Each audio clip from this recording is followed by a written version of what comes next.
Dewani, née Hindocha, was a Swedish woman of Indian origin who was murdered on November 13, 2010, during her honeymoon in South Africa.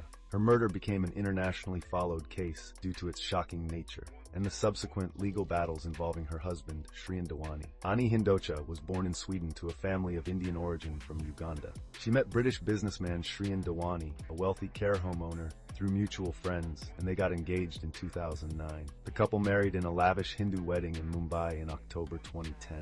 For their honeymoon, they traveled to South Africa, a destination Shrien had reportedly chosen. On November 12, 2010, the couple arrived in Cape Town, South Africa, and checked into the luxurious Cape Grace Hotel.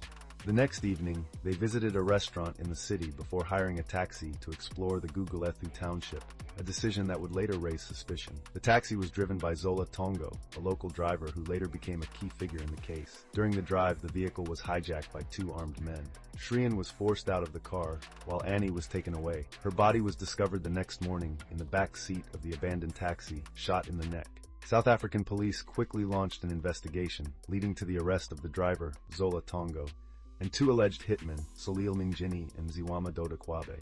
Tongo later confessed that Shrien Dewani had orchestrated the murder, paying him to arrange the hit. This revelation changed the case's trajectory, shifting the focus from a random hijacking to a premeditated murder-for-hire plot. Tongo, Kwabe, and Minjini were tried in South African courts. Tongo and Kwabe pleaded guilty and received reduced sentences for testifying against Shrien. Minjini, identified as the gunman, was found guilty and sentenced to life in prison. He later died in prison due to a brain tumor. Despite the accusations, Shrien Dewani returned to the UK, citing trauma and mental health issues. South Africa sought his extradition, but his defense argued that he was unfit to stand trial due to post-traumatic stress disorder, PTSD, and depression. After a lengthy legal battle, Dewani was extradited to South Africa in 2014. His trial began in October 2014, but the case against him collapsed when the judge ruled that the prosecution's evidence was insufficient. The testimonies of the co-accused were deemed unreliable, and there was no direct evidence linking Dewani to the crime. He was acquitted and returned to the UK. The case remains controversial. While South African authorities and Annie's family believe Shrien was involved, his acquittal means he is legally innocent.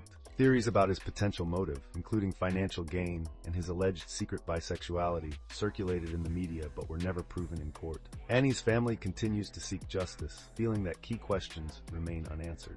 Her murder remains one of the most widely debated crimes involving a foreign tourist in South Africa.